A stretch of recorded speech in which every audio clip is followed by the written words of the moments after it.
La generación del 27 o la generación de la amistad nace y se denomina en 1927, cuando un grupo de escritores españoles deciden hacer una conmemoración en el Ateneo de Sevilla a Luis de Góngora por el tercer centenario de su muerte. Para estos escritores, Góngora fue una parte fundamental, ya que se preocupó por el lado estético de la palabra, y esto fue denominado como el culteranismo. De igual manera, la generación del 27 se le conoce como el fin de la Edad de Plata. Por otra parte, la generación del 14, o el llamado novecentismo, surgió entre la generación del 98 y la generación del 27. Podemos decir que la generación del 27, cronológicamente hablando, fue la heredera de la generación del 14, en la cual los autores Ramón Pérez de Ayala, que fue el exponente del género narrativo, José Ortega y Gasset en el ensayo, Juan Ramón Jiménez en la poesía y Gregorio Martínez Sierra en el teatro, fueron los principales exponentes de la generación del 14. Ahora bien, la generación del 27 suele dividirse en 3 etapas. La primera, entre 1927 y 1929, donde cae la bolsa de Nueva York y caen las vanguardias. La segunda, entre 1929 y 1936, con la poesía surrealista y la rehumanización de la poesía. Y la tercera, entre 1936 y 1939, con la Guerra Civil en España, que causó el asesinato de Federico García Lorca, la aparición de Miguel Hernández y el exilio a América Latina de los poetas de la generación del 27, y el grupo en este momento se dispersa. En el exilio, Guillén escribe Clamor.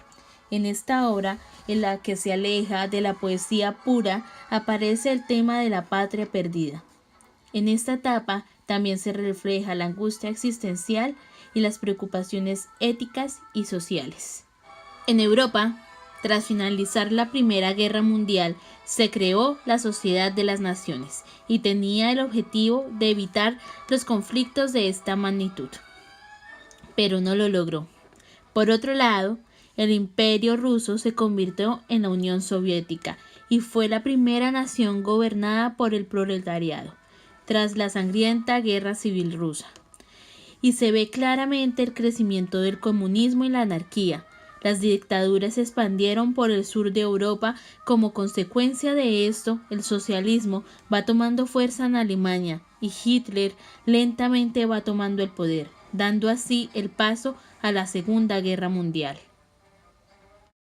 En España, tras el golpe de Estado, se posicionó la dictadura de Primo de Rivera, quien era el capitán del ejército de Cataluña, y duró entre el año 1923 y 1930. Esta dictadura fue bien vista por el rey Alfonso XIII.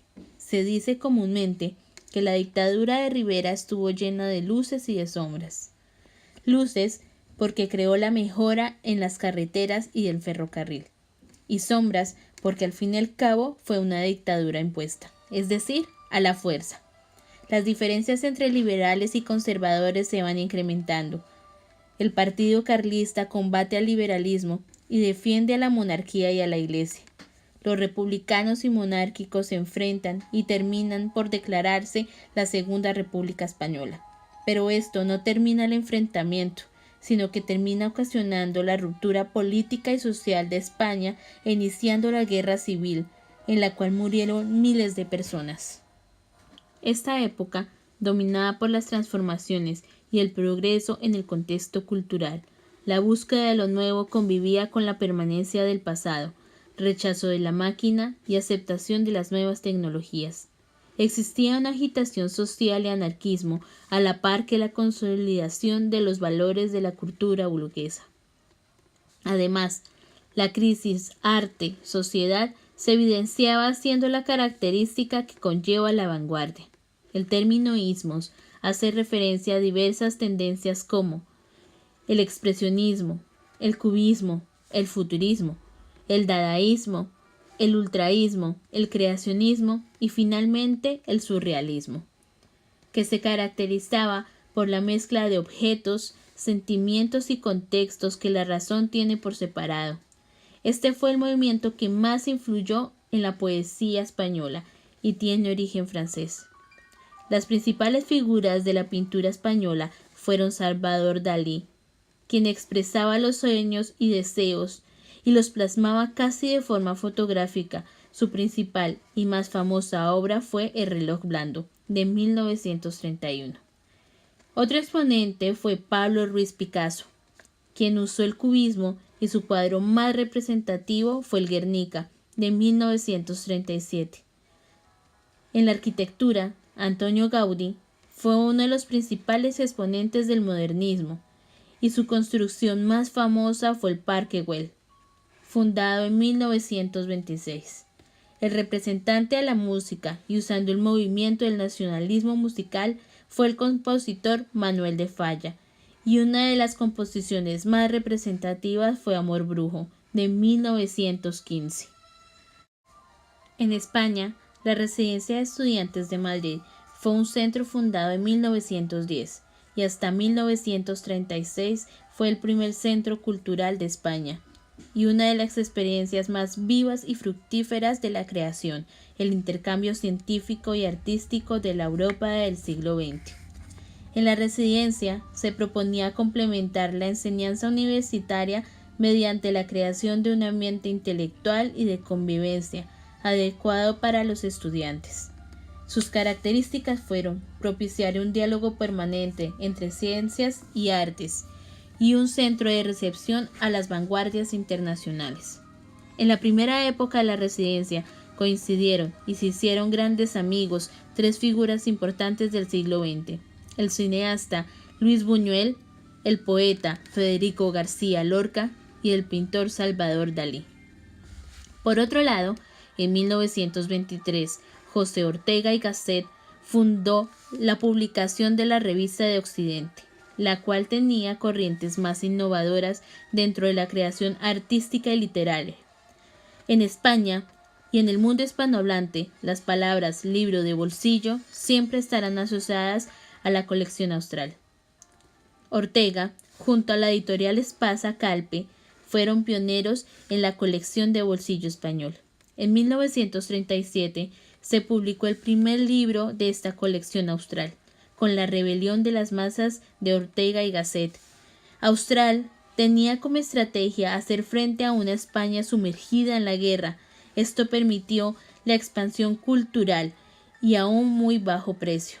En esta época, Australia estaba repleto de historia cultural y tradición de importantes obras como El origen de las especies de Charles Darwin o La ciencia y la hipótesis de Henry Poincare.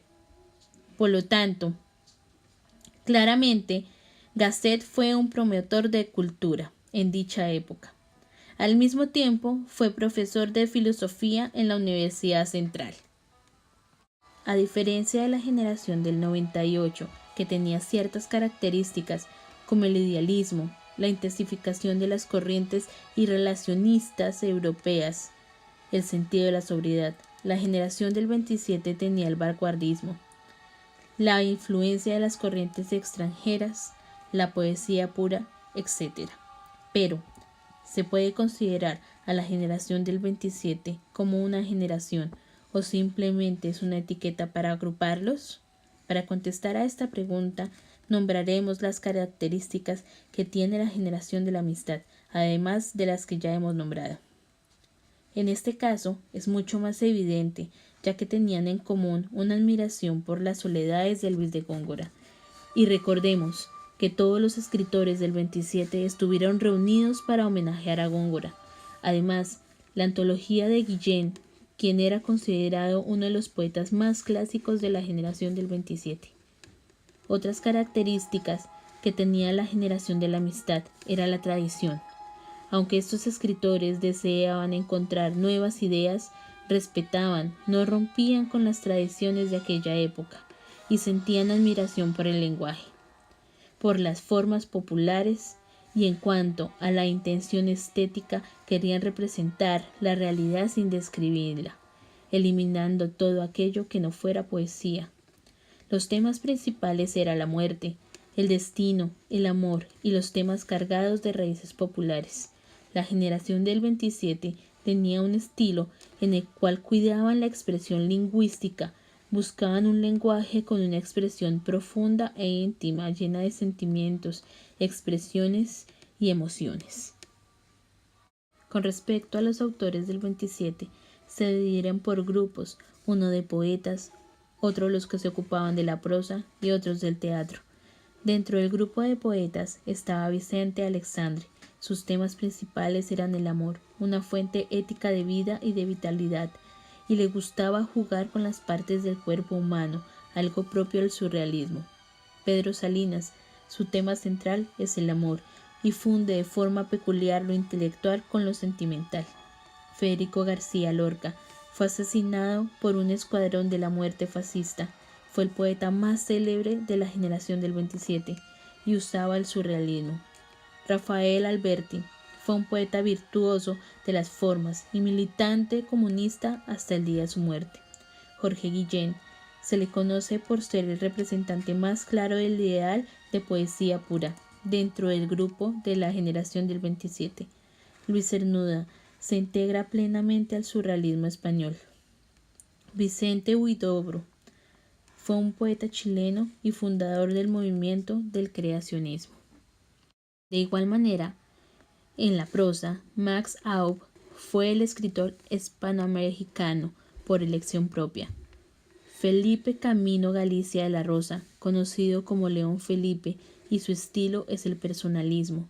José Ortega y Gasset, recordemos que ejerció una notable influencia en la generación del 27 y era situado en el novecentismo, la generación del 14. Y Jorge Luis Borges, escritor argentino, quien hizo parte de la época, pero no por afinidad con la generación del 27, ya que su estilo era el cosmopolitismo. Adicionalmente, el teatro también tuvo exponentes como Federico García Lorca. En este punto, él experimenta una nueva visión del teatro con un carácter muy personal y el disfrute de la literatura. Enrique Gardiel Poncela se alejó del humor tradicional, acercándose a otro intelectual, inverosímil e ilógico. Miguel Miura, en sus obras, se refleja el intento por ocultar el pésimo y el desencanto por la sociedad. Alejandro Casona usaba el teatro poético surgido del modernismo de Rubén Darío. Por esto, solo por la época y no por afinidad con la generación del 27.